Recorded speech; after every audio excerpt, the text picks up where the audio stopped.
Absolutely breathless. You ain't so tough with that bad boy tuck. I'ma get it how I'm living, I'ma walk the walk. Outline my lines, I rap through thought. Magnificent Chelsea are back, ladies and gentlemen. Outplayed Liverpool, should have won. Certainly outplayed Arsenal, should have won. I think we should have won this game. I think Anthony Taylor, that fraudulent referee who recently got demoted into the Championship for being a poor referee and made a poor penalty decision down in the Championship, somehow gets to this game and gives a penalty that should not have been a penalty, ladies and gentlemen, for Chelsea, for Manchester City. And what is just an absolute ding-dong demonstration of why the Premier League is the best sports league in the whole entire world.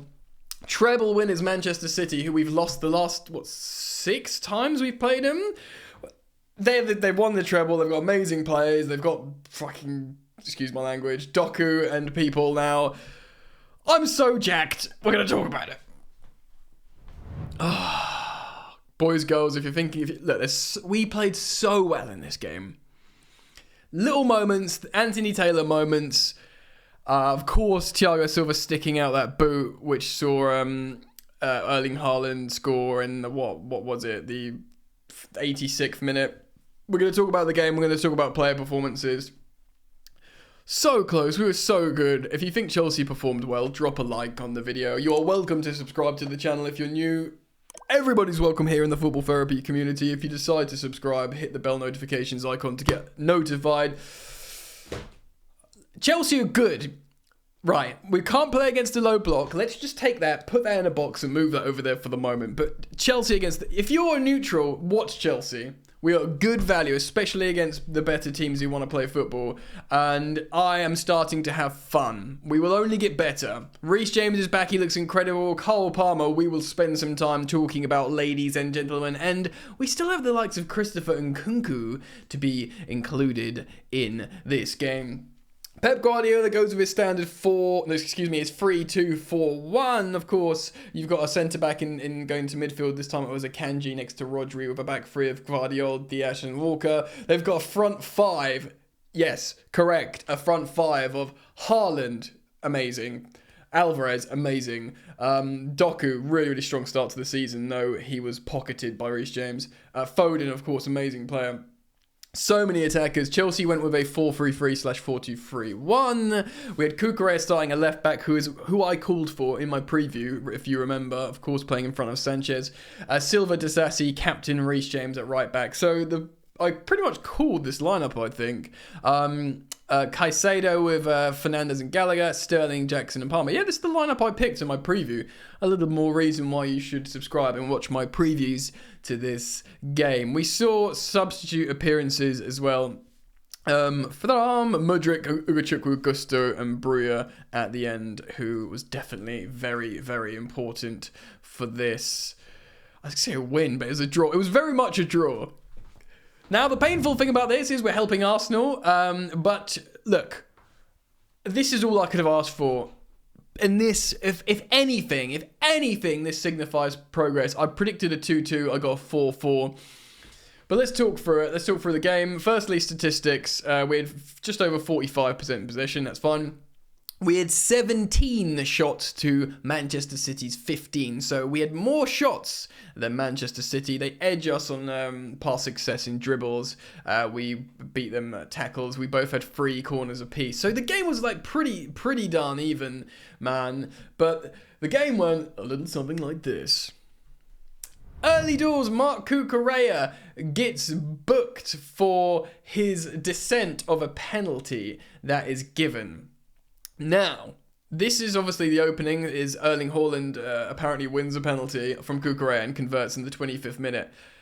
Cole Palmer also gets booked for scuffing up the penalty spot against his former club. We knew he was going to be really, really important in this game.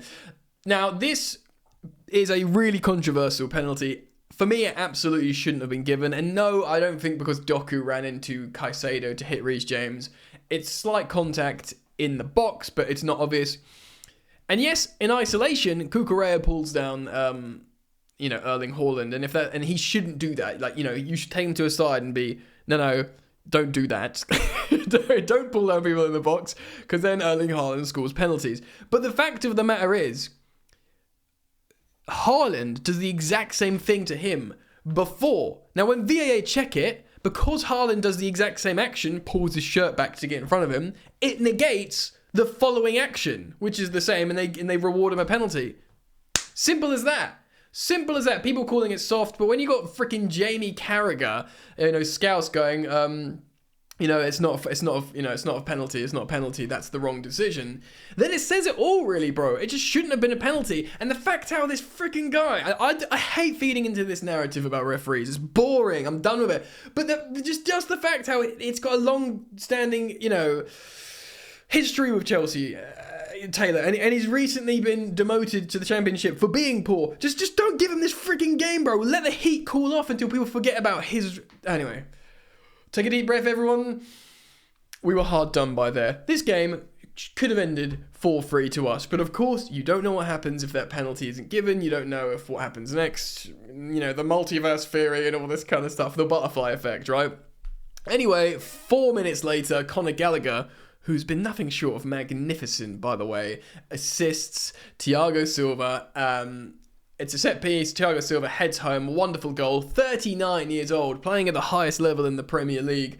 I put this on my Instagram. If you want to follow me on Instagram, you're welcome, @FootballYannick.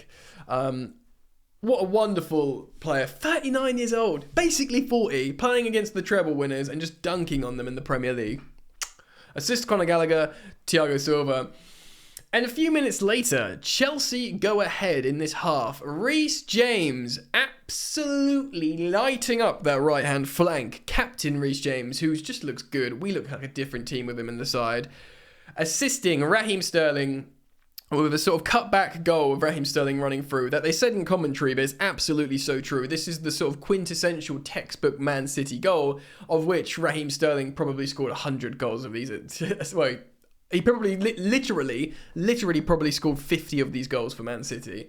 And he did this sort of like calmer celebration, but he was losing his mind celebrating. You can tell the last 4 games playing against Man City, because we played 2 in the league and 2 in the cups last season with Raheem Sterling as a Chelsea player. We lost all of them. He's scoring against them at Chelsea. This is what he's been waiting for, coming to Chelsea and scoring against Man City. And he's done it. So 2 Cobham assists so far of Gallagher and Reece James, Thiago Silva and Sterling. Sterling showing his worth. Again, we will go through player performances in a moment. Now, the second, at the end of the first half, Manuel Akanji scores from a Bernardo Silva. This is a set piece as well, and to be honest, this is pretty poor.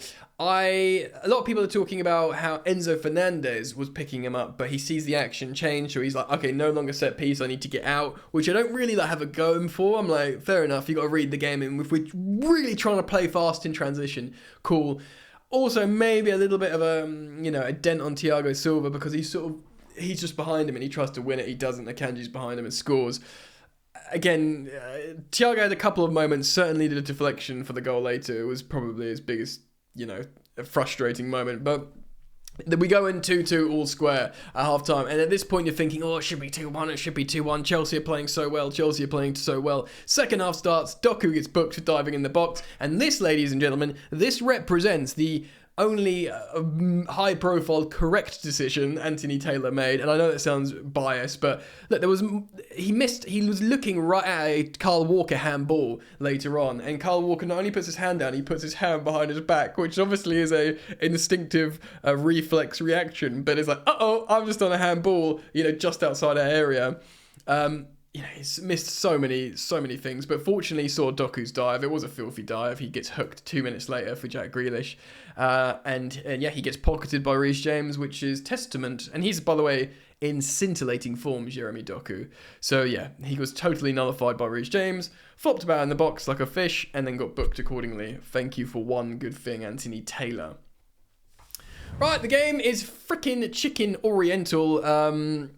I should mention, actually, the Erling Haaland scores very early in that half. I'm trying to keep up. He scores literally in the opening seconds, like 90 seconds within the restart. It's a sort of, I think it's just us falling asleep, really. It's a tap in.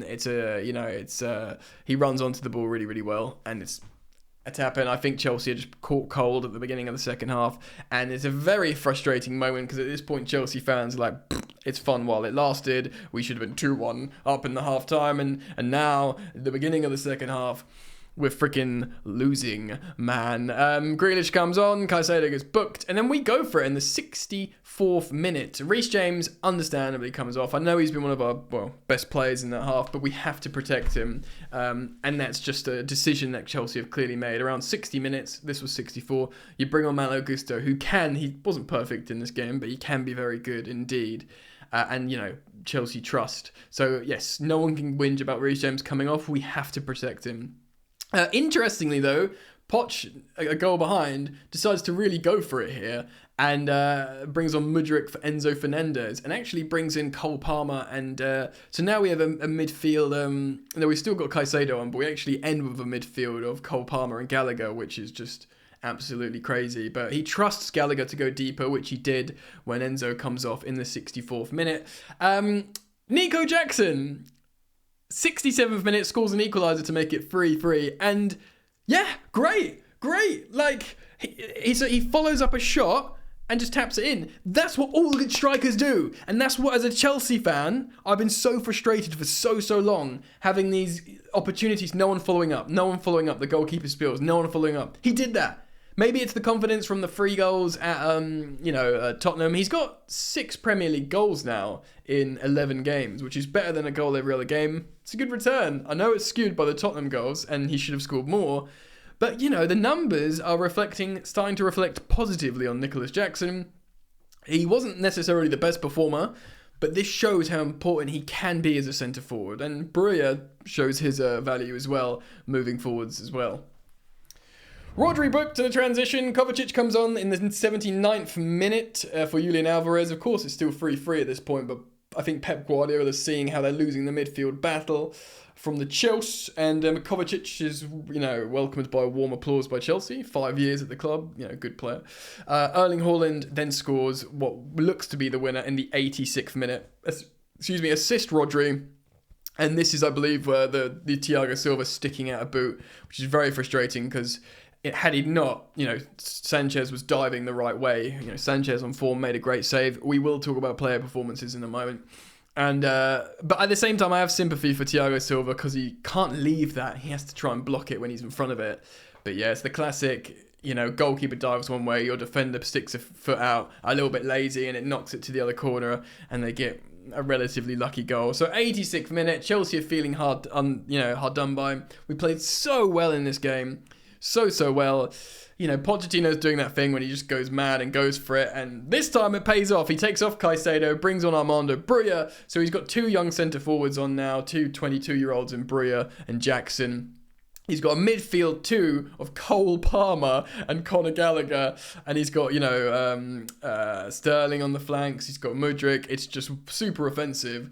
And in the stoppage time, at about the 93rd minute, a penalty is given. Ruben Diaz absolutely hacking down Armando Breuer in what, by the way, it has to be said, was incredibly intelligent play by the Albanian Armando Breuer. He kept the ball. Diaz slides in because he thinks he's going to take the shot. He doesn't take the shot. He sort of dummies him a little bit and then gets swiped out.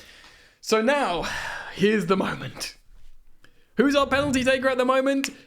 It's, of course, Cole Palmer. He's already been booked for scuffing up the penalty spot. There's a big sort of not fight, but handbags before the pen, and that's the kind of thing that puts this penalty taker off. He sort of walks away, holds the ball. Everyone knows in the stadium, Man City fans and Chelsea fans know he's going to take the pen. It's the narrative. I did fear for him. I was like, right, this is such a high. This is the highest, apart from this being a final, in terms of the narrative of the opponent, where the game is, how high pressure it's been. I was like, this is a test, and I will forgive him for missing this, basically. But no, he scores, and Peter Drury on the Sky Sports commentary does it again. He does it again. City's boy is Chelsea's man. Oh! And this is why look, Martin Tyler, great servant to the game as a commentator, but this is why when they said Drury's now main man at Sky Sports, I had a big smile on my face. I was like, yes, the poet, the lyricist, the wordsmith is now in the driver's seat, and City's boy is Chelsea's man. You gotta love it. We bring on Leslie Ugochukwu, defensive substitution, and see out the game. Breathless. I was standing up for the final probably 10 minutes of that game, and yes, what an advert for the Premier League. Look, we'll talk very briefly about Chelsea performances. Look, Haaland scoring 2 goals and an assist. They've got this. That's the sort of difference, really. But Chelsea, we were great, bro. Like, Eve Fernandez, who was hooked at 60 minutes for probably tactical reasons, was good. I'm not going to talk about player performances. Yes, we had a couple of whiffy moments, Thiago Silva's foot and, probably other, but I think it would be like remiss for me, or like it would be wrong of me to pick out individuals. Everyone put something in, whether it was Cucurella had bad moments and great moments, Sterling had amazing moments, Gallagher, arguably our player of the season so far, Palmer, we're running out of superlatives to talk about Palmer, who's so good. Both the young strikers played their part in winning a penalty and scoring a goal. The midfield were good. Mudryk came on and actually, showed like some an outlet, even though he didn't get much of a chance. Disasi look, everyone played a great part in what is an excellent Chelsea win. So I'm not going to talk about individuals. I'm going to say Chelsea played really well. What can you say? It's a ding-dong against the current champions and treble holders in Manchester City, who needed a win to go up on top. I think they're non-top. I think Arsenal is still top now. I'm not sure. But come on, man. Like, incredible, really. And yes, I am going to be angry about Anthony Taylor. Heck, I might even put it in the title of this video, how much I'm annoyed. But we might soberly reflect and say, you don't know what's going to happen next. So early in the game, but maybe it helped Chelsea get riled up. But the truth is, the main thing for me is Chelsea played incredibly well. And I'm proud of the team. And it's been I have been proud of the team recently, but it's been a while since I could feel that.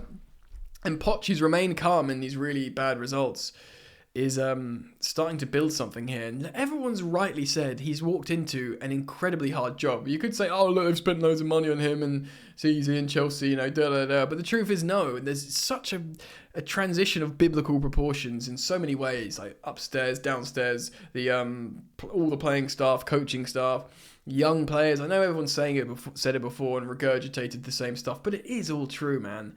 And, Reece James, when he can start playing 90s, Christopher Nkunku adding him into this side. Sterling's been playing well and deserves his flowers, but he can go off it. We could have a front three of Nkunku on the left, which he can play as a right footer, Palmer on the right, and then Sterling and Mudryk as your rotational wingers. Starting to look very good. Yes. We'll talk about low blocks till the cows come home over the international break and when the league starts up again. But I'm feeling good, ladies and gentlemen. I hope you are too. Let me know your thoughts in the comments section. Thank you for liking the video and subscribing. And please do stick with Football Therapy because I would love to have you back here. Peace.